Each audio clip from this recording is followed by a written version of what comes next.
اللہ تعالیٰ قرآن عظیم میں ارشاد فرماتا ہے ان اولیاءہ للمتقون، اللہ سے سب سے زیادہ ڈرتے ہیں وہ اولیاء کرام ہیں، سب سے زیادہ ڈرتے ہیں۔ اور دوسرے مقام پر رب نے ان کے بارے میں فرمایا الا ان اولیاء اللہ لا خوف علیہم ولا هم یحزنون، بے شک خبردار اللہ کے ولیوں کو کسی کا خوف نہیں اور کسی کا ڈر نہیں ہے، وہ بے خوف ہے۔ ایک مقام پر رب نے فرمایا اللہ والے اللہ سے ڈرتے ہیں، دوسرے مقام پر رب فرماتا ہے وہ کسی سے نہیں ڈرتے، بے خوف ہے، انہیں حزن و ملال بھی نہیں ہے۔ تو اب ان دونوں آیتوں کو آپ پڑھیں گے تو پھر پتہ یہ چلے گا، مفسرین فرماتے ہیں یہاں ڈر سے مراد دنیا کا ڈر نہیں ہے، اللہ کے ولی کسی دنیا کے پیسے والے سے نہیں ڈرتے، اللہ کے ولی کسی دنیا دار سے نہیں ڈرتے، اللہ کے ولی سب سے زیادہ اگر ڈرتے ہیں تو اپنے پروردگار سے ڈرتے ہیں، اپنے مولا سے ڈرتے ہیں، اپنے معبود حقیقی سے ڈرتے ہیں۔ اور آج انہی اولیاء کرام سبحان اللہ، ان کے اولیاء کرام کی گروہ کے سرتاج، اولیاء کاملین کے بادشاہوں کے بادشاہ آج ہم اس سرکار کی محفل سجائے بیٹھے ہیں، اس عظیم بادشاہ کی محفل سجائے بیٹھے ہیں۔ زمانہ جس کو سرکار غوث اعظم کہتا ہے، جن کو پیرے پیرا کہتے ہیں، میرے میرا کہتے ہیں، سیدنا سرکار غوث اعظم رضی اللہ تعالیٰ عنہ ہے۔ اللہ پر ایک شاعر یہ کہتا ہے غوث اعظم درمیان اولیاء جو محمد درمیان انبیاء، عزیزان ملت اسلامیہ سرکار غوث اعظم رضی اللہ تعالیٰ عنہ کی شان یہ ہے کہ جیسے میرے آقا کونین صلی اللہ تعالیٰ علیہ وسلم کا مقام و منصب، آقا کونین صلی اللہ تعالیٰ علیہ وسلم کی شان سارے انبیاء میں سب سے انفرادی ہے، آقا کونین کی شان سارے انبیاء میں سب سے بلند والا ہے، ایسے ہی سرکار غوث اعظم کا مقام تمام اولیاء کرام سے بلند والا ہے، تمام اولیاء کاملین سے بلند والا ہے۔ اللہ اکبر اللہ اکبر۔ وہ سرکار غوث اعظم رضی اللہ تعالیٰ عنہ ارشاد فرماتے ہیں انبیاء کرام علیہ السلام کے پر تو اولیاء کرام ہوتے ہیں، اور میں عبد القادر جیلانی اپنے نانا محمد عربی کا پرتو ہوں، اپنے آقا کونین صلی اللہ علیہ وسلم کا پرتو ہوں۔ کیا مطلب ہے عزیزان ملت اسلامیہ؟ ذرا اپنی توجہ کو قریب کیجیے گا، کون سرکار غوث اعظم رضی اللہ تعالیٰ عنہ ہے؟ آقا کونین صلی اللہ علیہ وسلم کے مظہر کامل ہے۔ مظہر کامل ہونے کا مطلب یہ ہے، پرتو ہونے کا مطلب یہ ہے کہ جو انبیاء کرام علیہ السلام کے معجزات ہیں ان معجزات کو کرامات کے ذریعے اولیاء کرام دکھا دیا کرتے ہیں۔ آج دنیا کے اندر تو لوگ یہ کہتے ہیں ان بریلویوں کو کیا ہو گیا ہے، ان سنیوں کو کیا ہو گیا ہے، جب 12ویں کا مہینہ آتا ہے اللہ اکبر اللہ اکبر اپنی گلیوں کو یہ سجا دیتے ہیں، اپنے محلے کو یہ سجا دیتے ہیں، اور جب 12ویں کا مہینہ جاتا ہے اور 11ویں کا مہینہ آتا ہے تو گلی گلی میں غوث اعظم کے نعرے لگنے لگتے ہیں، گلی گلی میں غوث اعظم کے نام کے جلسے ہونے لگتے ہیں۔ یہ بریلویوں کو کیا ہو گیا ہے؟ یہ ان لوگوں کا ذکر کرتے ہیں اللہ نے جن کو کوئی پاور عطا نہیں کیا، اللہ نے جن کو کوئی شان عطا نہیں کی ہے وہ تو ہماری طرح ہے، ان سے مدد مانگنا شرک ہے، ان سے مدد طلب کرنا یہ شرک و بدعت ہے، ان کے نام کی نیاز و نظر کرنا یہ سب شرک و بدعت ہے۔ یہ کون کہہ رہا ہے؟ آج کے وہابی دیوبندی کہتے ہیں، لیکن الحمدللہ ہم سنیوں کا عقیدہ یہ ہے، ہمارے سرکار اعلیٰ حضرت رضی اللہ تعالیٰ عنہ نے فرمایا تھا کہ جب تم پر کوئی یہ کہے، جب تمہیں کوئی یہ کہے کہ تم یہ غوث اعظم کا عرس منا کر، غوث اعظم کی 11ویں منا کر شرک و بدعت کر رہے ہو تو تم سے کہہ دینا تمہیں فتوے لگانے ہیں تو لگاتے رہو، تم چڑھتے ہو تو چڑھتے رہو۔ ہمارا عقیدہ تو یہ ہے حشر تک ڈالیں گے ہم پیدائش مولا کی دھوپ، مثل فارس نٹ کے قلعے گراتے جائیں گے، اور جب بات سرکار غوث اعظم کی آئے تو ڈنکے کی چوٹ پر یہ کہہ دینا کہ وہاں کیا مرتبہ اے غوث بالا تیرا، مجھے اونچوں کے سرے سے قدم آلا تیرا۔ کون سرکار غوث اعظم رضی اللہ تعالیٰ عنہ ہے؟ ابھی دنیا میں سرکار غوث اعظم تشریف نہیں لائے ہیں، ابھی سرکار غوث اعظم اللہ اوپر دنیا میں اپنا قدم نہیں رکھتے ہیں، لیکن ان کے آنے سے پہلے ان کا چرچا ہو رہا ہے سبحان اللہ، ان کے آنے سے پہلے ان کا ذکر ہو رہا ہے، ان کے آنے سے پہلے ان کی بشارتیں دی جا رہی ہیں، اور کوئی عام شخصیتیں بشارت دی جا رہی ہیں،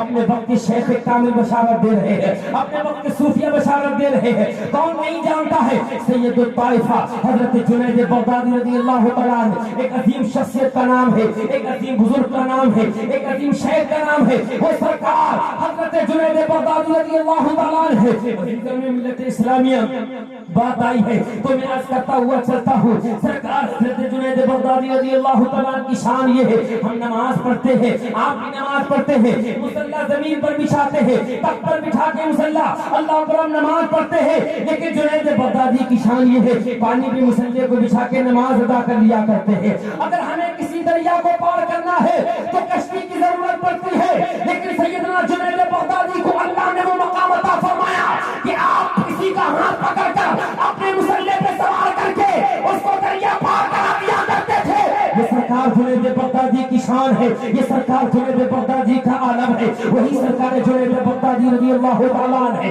اپنے مریدوں کے درمیان بیٹھے ہیں اللہ پر مریدوں کے درمیان بیٹھے ہیں سر کو جھکائے بیٹھے ہیں اور جب سر کو اٹھاتے ہیں ارشاد فرماتے ہیں غلام سنو میں بشارت دے رہا ہوں ذرا بچر کے کہہ دو سبحان اللہ تمہیں ایک خوشخبری دے رہا ہوں تمہیں ایک آنے والی کی بشارت دے رہا ہوں اللہ پر سرکار جنید بغدادی رضی اللہ تعالیٰ ارشاد فرماتے ہیں 5ویں صدی ہجری کے بیچ میں آقا کونین صلی اللہ علیہ وسلم کی آل پاک سے ایک ایسا بچہ پیدا ہوگا ایک نونہال پیدا ہوگا اللہ اکبر جس کی شان بہت بلند والا ہوگی جو صحابہ کرام اور یہ صحابہ کرام اور اولاد پاک اہل بیت اطہار ائمہ کرام کے علاوہ اس کا مقام اولین و آخرین کے تمام اولیاء سے بلند والا ہوگا مریدین نے کہا سرکار وہ کون شخصیت ہے جو ابھی دنیا میں آئے نہیں ہے ان کے آنے کا چرچا ہو رہا ہے ان کے آنے کا ذکر ہو رہا ہے ان کے آنے کا اللہ پر آپ چرچا کر رہے ہیں ان کا نام کیا ہوگا حضرت جنید بغدادی رضی اللہ تعالیٰ فرماتے ہیں آنے والے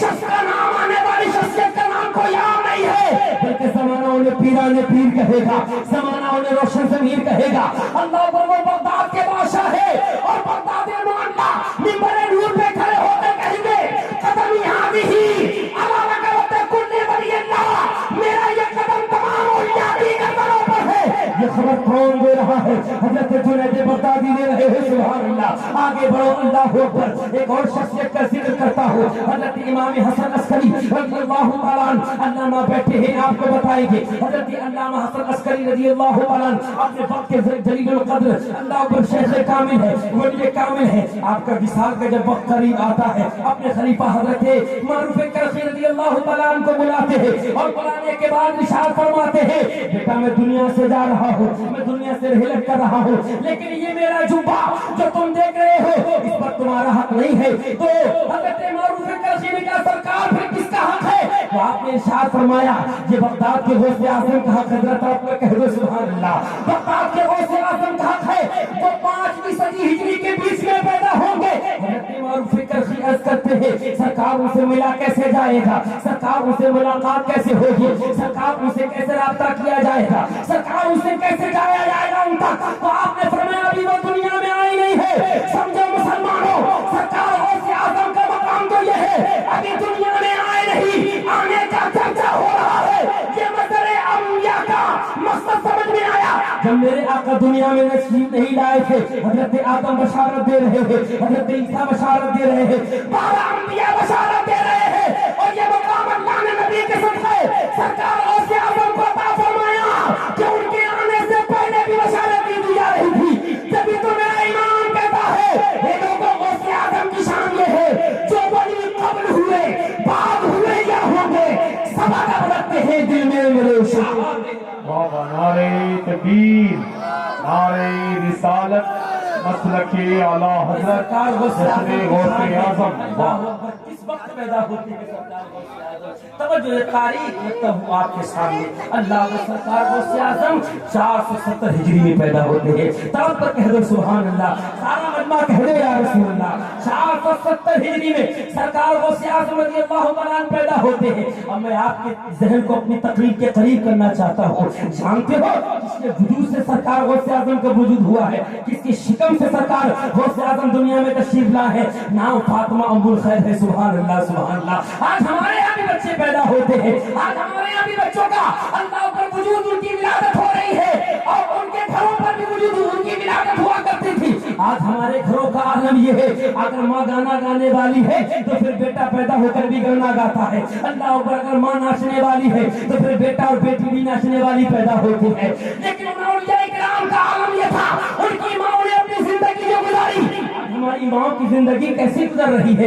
اللہ اکبر. اللہ مجاز پر بیٹھے ہیں, آپ کو بتاتے رہتے ہوں گے. آج ہمارے گھر کی خواتین کا عالم یہ ہے, نہ نماز کے قریب ہے, نہ روزوں کے قریب ہے, نہ قرآن کی تلاوت کے قریب ہے. سارا دن اللہ پر بازار میں گھومتی پھرتی نظر آ رہی ہے, شادی بیاہ میں گھومتی نظر آ رہی ہے, پارکوں میں مسلمان کی بیٹیاں نظر آ رہی ہے, ایک کلمہ پڑھنے والوں کی بیٹیاں آج فیس بک پر ڈانس کر کے ویڈیو ڈال رہی ہے. میں آپ سے پوچھنا چاہتا ہوں, ایک نبی کے اللہ پر نبی پاک صلی اللہ علیہ وسلم کی امتیاں اگر ڈانس کرے گی تو مجھے بتاؤ, اس کی شکم سے پیدا ہونے والا, اس کے پیٹ سے بچہ آنے والا, کیا تم سمجھتے ہو کہ وہ علامہ جعفر بن جائے گا؟ کیا تم سمجھتے ہو وہ حضرت ناظم عثمانی بن جائے گا؟ کیا تم سمجھتے ہو کہ وہ سید مذاکر صاحب بنے گا؟ نہیں. اگر ماں ڈانس کرنے والی ہے تو بیٹا بھی ڈانس کرے گا, اگر باپ ڈانس کرنے والا ہے تو بیٹا بھی ڈانس کرے گا, اگر ماں ناچ رہی ہے اللہ پر تو بیٹی بھی ناچتی ہے.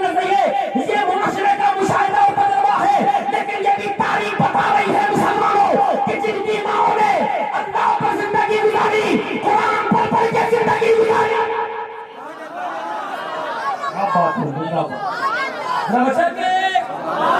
قرآن پڑھ کے زندگی گزاری, نوافل پڑھ رہی ہے, قرآن پہ قرآن پڑھ رہی ہے, روزے پہ روزہ رکھ رہی ہے, تسبیح پہ تسبیح پڑھ رہی ہے, رات گزر رہی ہے تو رب کی عبادت میں, دن گزر رہا ہے تو رب کی عبادت میں, صبح ہے تو رب کی عبادت میں, شام ہے تو رب کی عبادت میں. اللہ اکبر. اس شخصیت کے جب وجود سے ان کے شکم سے بچے دنیا میں آتے ہیں, انہی بچوں کو زمانہ فقر سے سرکار غریب نواز غوث اعظم کہتا ہے. میں آپ سے کہنا چاہتا ہوں, سرکار غوث اعظم کی ماں کا کردار دیکھو, ان کی ماں کی عظمت دیکھو. سرکار غوث اعظم رضی اللہ تعالیٰ عنہ کے والد ہے. اللہ اکبر. دریا دجلہ کے قریب جا رہے ہیں, ایک سیب کھا لیا. سیب کیا کھایا؟ اللہ اکبر. دل کے اندر یہ خیال پیدا ہوا, بغیر اجازت کے سیب کھا لیا ہے, بغیر مرضی کے مالک کے سیب کھا لیا ہے. آئے اس میں خون ایسا میرا پیدا ہوگا کہ آنے والی میری نسل نافرمان اور بے عبادت رب کی بندگی سے دور کرنے والی, دور اللہ پر نہ ہو عبادت نہ کرنے والی ہو. اپنے سیب کی معافی تلافی کرانے کے لیے اپنے وقت شیخ کامل سرکار غوث اعظم کا والد ایک بزرگ کی بارگاہ میں ہاتھ جوڑ کر کھڑا ہے اور کہتا ہے, سرکار میں نے آپ کا سیب بغیر مرضی کے کھا لیا ہے. مسلمانوں کا حال یہ ہے, آج ہمارا حال یہ ہے کہ پڑوسی کی زمین دبائے بیٹھے ہوئے ہیں, ہم پڑوسی کی زمین پر ہاتھ مارے بیٹھے ہوئے ہیں. اگر بھائی مر گیا تو آج بھتیجی بھتیجے کی زمین پر لوگوں کی نگاہیں آ گئی ہیں, ان کے مال کو کھا رہے ہیں, ان کے مال کو غصب کرنا چاہتے ہیں, اور کوئی اللہ کا خوف بھی نہیں ہے, رسول اللہ کا خوف بھی نہیں ہے. آج ہمارا کیا عالم ہے. سرکار غوث اعظم کے والد کی زندگی بتاتی ہے, اگر تم کسی کا حق مار لو یا تم کسی کی کوئی چیز بغیر اجازت کے مان لو, تو اگر پکے قادری ہو تو اس سے معافی مانگ لینا اور کہہ دینا تو معاف کر دے. اگر وہ معاف کرے گا تو پھر تیرا پروردگار بھی معافی مانگے گا. ماشاءاللہ. نعرہ تکبیر.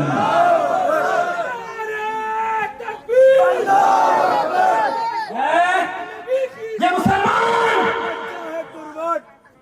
لوگوں کی زمین دبائے بیٹھا ہے اور محفل میں قادری بنے بیٹھے, غوث اعظم کا نعرہ لگائے بیٹھے. ہاں, زمین دبا گئے, مکان کھا گئے, ذرا سا روب کیا آیا, ذرا سا عہدہ کیا آیا, سوچے کہ اب ہم ہیں تو کوئی نہیں ہے. ہمارے آگے سب جھکیں گے, سب ہم سے کہیں گے ہماری فریاد پوری کرو. نتیجہ یہ نکلتا تم بھی کھاؤ, بولو بھیا تم بھی کھائیں ہم بھی کھائیں, سب کھا رہے بھیا. جو جس کی طرح جس کے پاس رہتا صحبت ویسی ہوتی بھائی. ہاں, جب ہم ان کے پاس جھکے نتیجہ ہمارے پاس زیرو بیٹا زیرو, کچھ نہیں ملا. ارے جھکنا ہے, اگر جھکو گے تو رب کی بارگاہ میں جھکو. اس لیے سن لو پیغام, اگر دنیا والوں کے سامنے جھکے تو ذلیل ہو جاؤ گے, اور اپنے سامنے جھکے تو کامیاب ہو جاؤ گے.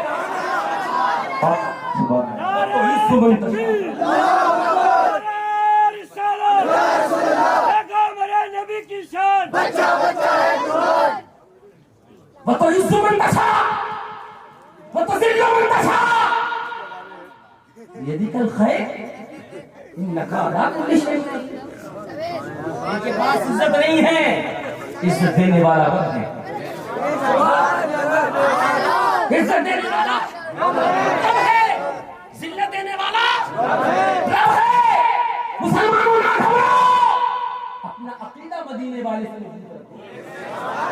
محبت مضبوط رکھو. جب وہ مارنے پہ آیا تو نمرود کو لنگڑے مچھر سے مروا دیا, اور جب وہ بچانے پہ آیا تو ابراہیم خلیل اللہ کو آگ سے بچا کے رکھ دیا.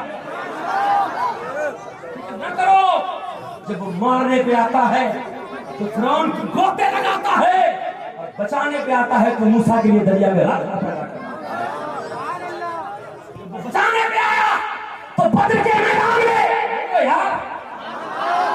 بدر کے میدان میں 313 کی حفاظت کے لیے 5000 فرشتے بھیج دیے. 5000 فرشتے بھیجے. کیوں؟ ان کا تعلق رب سے جڑا ہوا تھا. ان کا مرنا جینا نبی کے لیے, ان کا اٹھنا بیٹھنا نبی کے لیے. وہ چلتے تھے تو نبی کی محبت میں, بولتے تھے تو نبی کی محبت میں, وہ بولتے تھے تو نبی کی.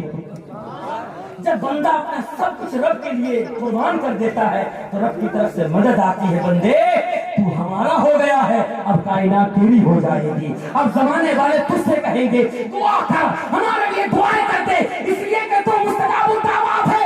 اس لیے دنیا والوں یاد رکھنا, اگر تمہیں عزت چاہیے, اگر تمہیں شہرت چاہیے, اگر تمہیں بلندی چاہیے, تو نبی کے دربار میں جھک جاؤ, غوث اعظم کے دربار میں جھک جاؤ. جب غوث اعظم اللہ پر جملے پہ توجہ چاہوں ٹھوکر مار کے مردہ زندہ کر سکتا ہے, وہ اپنے غلام کو بیٹھے بیٹھے جنت میں عطا کر سکتا ہے.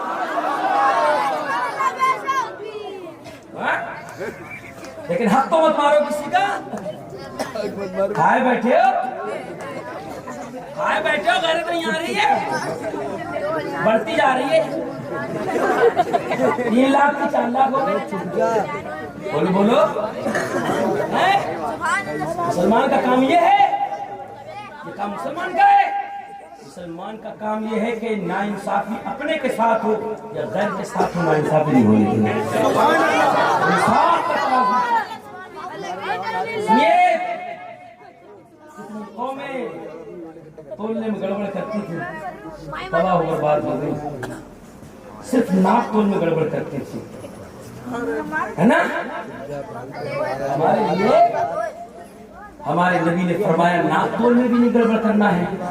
جب ناپ تول میں گڑبڑ نہیں کرنا ہے تو پھر کسی کے مال میں کیسے گڑبڑ کرنی ہے نا. سن لو, لوگوں کی زمینیں کھا کھا کے, پیسے دبا دبا کے دولت کمائی تو کیا کرنا.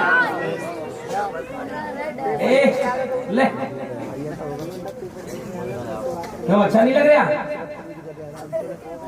ابھی تم پہ بھی آؤں گا, تھوڑا تھوڑا گھبرا نہیں, تمہاری طرف بھی آؤں گا انشاءاللہ. محبت سے کہہ دے ارے یار, کسی کا مال ہڑپ کر کے دولت کمائی تو کیا کمائی. سن لو, پیچھے والے بھی یہ اونچے اونچے بنگلے کسی کام کے نہیں, مخمل پہ سونے والے مٹی میں سونے. کرونا کال میں اچھے اچھوں کا نشہ اتر گیا, سب ارب پتی کھرب پتی رکھے رہ گئے, ایک کپڑا بھی نصیب نہیں ہوا. ہاں, لیکن خدا کا کرم ہے کہ جو نبی کا دیوانہ کرونا میں بھی گیا تھا تب بھی اس کا جنازہ دھوم دھام سے گیا. ارے دولت کمائی کسی کی چھین کے تو کیا کمائی یار. دعا کرنا مولا مجھے دولت اتنی دے تاکہ غریبوں کا بھی بھلا, اتنی دولت دینا تاکہ اپنے دسترخوان پہ عالم کو بھی بٹھاؤں, کسی یتیم کو بھی بٹھاؤں, کسی بیوہ کو بھی بٹھاؤں, غریبوں کو بٹھاؤں. اور سن لو, جب تک دسترخوان پہ بے نمازی بیٹھے گا, جوانی خرابی بیٹھے گا, دسترخوان کی برکت ختم ہو جائے گی. اور جیسے دسترخوان پہ کسی مدرسے کے طالب علم کو, کسی عالم دین کو, مسجد کے امام کو بٹھاؤ گے, کسی بیوہ یتیم کو بٹھاؤ گے, خدا کی قسم دعا کرے گا تو اللہ دولت میں امیریت. کس کی اولاد غوث اعظم؟ ماں کا نام فاطمہ ام الخیر ہے، اور باپ ایک سیب کی معافی کے لیے 12 سال تک کتنے سمجھ آ رہی نہیں آ رہی ہے؟ 12 سال تک باپ کی سچائی کر رہے ہیں، 12 سال تک ایک سیب۔ ہمارے یہاں جیسے ہوتے تو کہتے حضرت ایک ہی تو کھایا، کشمیر سے 12 پیٹیاں منگا دوں گا، لیکن انہیں پتا تھا ان اولیاء المتقون، وہ ڈرتے ہیں تو صرف اپنے رب سے ڈرتے ہیں، ہے نا؟ ایک سیب کی معافی بلا تھی تو کہا معافی تو ہو گئی، ایک شرط اور ہے۔ شرط کیا ہے؟ بیٹی سے شادی کرو ہماری، کر لیں گے۔ خصوصیت سن لو کیا ہے کہ ہاتھوں سے تو بیکار ہے، سنا ہوگا آپ نے، تو تھوڑا نصیحت کرنا چاہتا ہوں، پاؤں سے بھی بیکار ہے، آنکھ سے بھی اندھی ہے، منہ سے بھی گونگی ہے۔ سوچو، آنکھوں سے اندھی، ہاتھوں سے بیکار، پاؤں سے بیکار، منہ سے گونگی، لڑکی ہے، عورت ہے، یہ شادی کرنے لائق ہے کیا؟ لیکن ان اولیاء المتقون، ان کا سیب کی معافی ہو جائے، میں ایسے بھی شادی کرنے کو تیار ہوں۔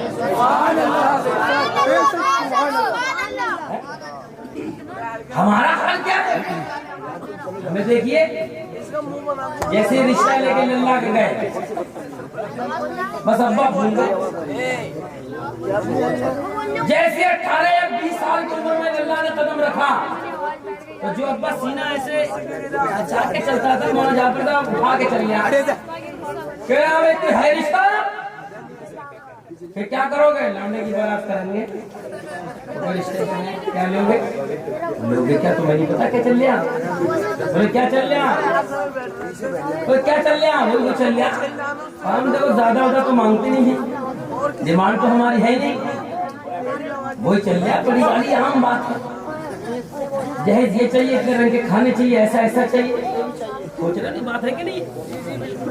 اچھا لڑکے کا رشتہ کرنے چلے ہو یا ہاتھ میں کٹورا لیے پھر رہے؟ سبحان اللہ، ہے بھائی، 3 لڑکے 4 لڑکے کیا ہو گئے؟ تو بالکل بھیک مانگنے کیا سرٹیفکیٹ مل گیا کیا؟ ارے دعا کرتا رب سے مولا 4 بیٹے عطا فرمائے، کیا گھر میں کمی ہے 4 کمانے والے؟ اور تو ایک بہو دے دے، چاند سی نماز پڑھنے والی، روزہ رکھنے والی دے دے، نیک پاسا دے دے۔ ہمیں دولت نہیں چاہیے، ہمیں تو کلیجے فاطمہ چاہیے،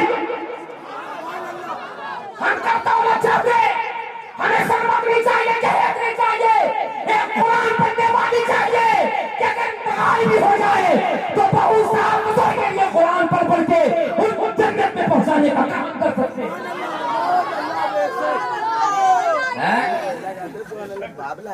لیکن شادی لڑکی والے بھی کم نہیں ہیں، انہیں بھی کم مت سمجھیو، یہ بھی کہتے ہیں لاؤ کوئی بڑا رشتہ لاؤ اولیاء کے لیے، کیا بولے؟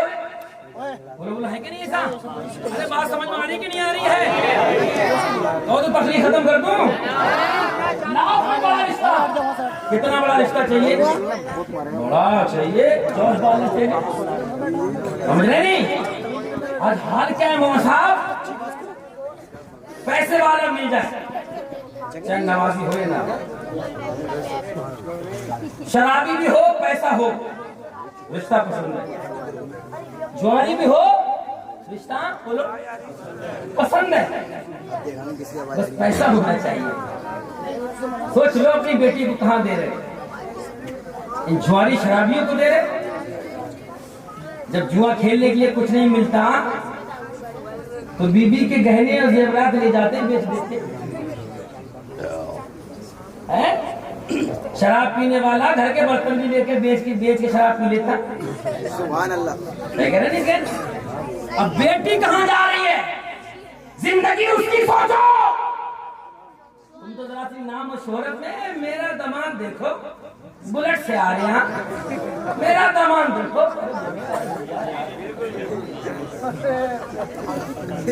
ستائے بیٹھے یار یہ لوگ بھی، مدینے بلا لو یا رسول اللہ کہ ان کی بھی رونا پر بات ہو جائے۔ زور سے کہہ دے سبحان اللہ. دماغ ہمارا بلٹ سے آ رہا, بلٹ سے آ رہا. اب دماغ بلٹ سے تو آئے 3 بجے, نہ مغرب پڑھی نہ عشاء پڑھی نہ فجر پڑھی, 10 بجے سو کے اٹھے. اور دماغ کے لیے مر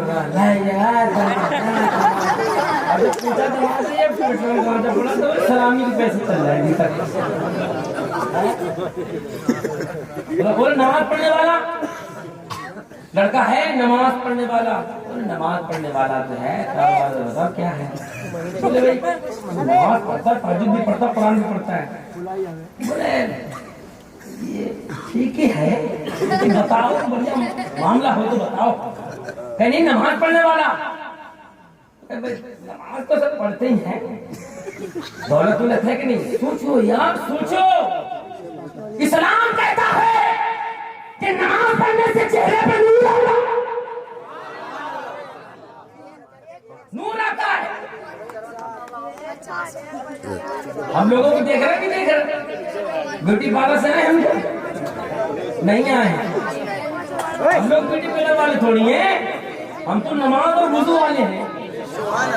ہاں نماز اور وضو والے ہیں ہم, اور یہاں بھی ہمارے نماز اور وضو کی عادت چمک رہے ہیں, وہاں بھی چمکیں گے انشاءاللہ. یہ 5,000 روپے جھونک کے آیا, بہو ادھر کٹوا کے آیا, بال ایک دم ایسے لگ رہا کہ بال کٹوا کے آیا کہ رودر پور کا وہ 3 پانی کا چوراہا ہے, ادھر کے راستے پر لگا کے آیا. کہیں کے لال, کہیں کے پیلے, کہیں کی گھاس, کہیں کی گھاس, کہیں کا جھاڑ کہیں لگا دیا. بولو ہے کہ نہیں؟ نتیجہ ہاتھ میں کچھ نہیں آیا. سرکار غوث اعظم کے والد سے کہا اتنی باتیں ہیں, کرو گے؟ فرمایا کر لیں گے. سبحان اللہ, کر لیں گے. نکاح ہوا, ملاقات کے لیے گئے, کیا دیکھا کہ چاند سی دلہن بیٹھی ہوئی, پورا گھر اس کے چہرے کی نورانیت سے منور و مجلہ ہے. اپنے سسر صاحب کے پاس ہے, سرکار یہ کیا ہوا؟ فرمایا شہزادے تمہاری بیوی ہے. تو کہا حضور وہ تو ہاتھ سے بیکار, پاؤں سے بیکار, منہ سے ایسی ویسی, تو کیا؟ فرمایا وہ سب اسی لیے کہا تھا کہ میری بیٹی نے ساری زندگی شریعت کے خلاف کبھی نگاہ نہیں اٹھائی تھی. ہاتھ کبھی خلاف شرع, پاؤں کبھی خلاف شرع نہیں اٹھے, زبان کبھی خلاف شرع نہیں. اور اب تو حال ہی ہے ہماری بہن بیٹیوں کا کہ سوتے سوتے 3 سیریل دیکھ لیتے ہیں, 3 سیریل, اور کوئی چھوٹ بھی جائے تو بڑا صدمہ ہوتا ہے, کل کا چھوٹ گیا. بولو جب ملاقات ہوئی تو ادھر بھی اللہ کا ولی, ادھر بھی رب کی ولیہ, ادھر بھی نیک پاسا متقی, ادھر بھی زاہدہ عابدہ. تو جب 2 وجود ملتے ہیں اور 2 وجود سے جس شخصیت کا دنیا میں وجود ہوتا ہے, زمانہ اسی کو غوث اعظم کی نام کہتا ہے. لاؤ دنیا میں کوئی ایسا ولی لا کر دکھاؤ جو پیدا ہوتے ہی شریعت کا لحاظ رکھے, جو پیدا رمضان میں ہوا تو بھی روزہ نہیں چھوڑا. یہ غوث اعظم کی شان. جب آگے بڑھے تھوڑی سی عمر ہوئی کہ چلو مکتب میں لے چلے, پڑھاؤ. استاد کے سامنے کون بیٹھا ہے؟ بولو سرکار غوث اعظم بیٹھے, بڑے پیر بیٹھے. استاد کہتا پڑھو بیٹا, اعوذ باللہ من الشیطان الرجیم بسم اللہ الرحمن الرحیم پڑھتے ہیں. اور جسے بسم اللہ شریف سے پڑھنا شروع کیا تو جو ہے نا آپ کی, تو پھر کہاں رکتے ہیں جا کے؟ سبحان اللہ. پڑھے تو 1 پارہ پڑھ دیا, 2 3 4 5 6 7 8 18 پاروں کی تلاوت کر دی. زور سے یار, 18 پارے. استاد گھبرایا اور کہنے لگا ارے بیٹا یہ کہاں سے پڑھے؟ تو سرکار غوث اعظم نے فرمایا یہ تو دنیا میں آنے سے پہلے یاد کر لیے تھے. جب کہاں یاد کیے کہ ماں 18 پارے کی حافظہ تھی,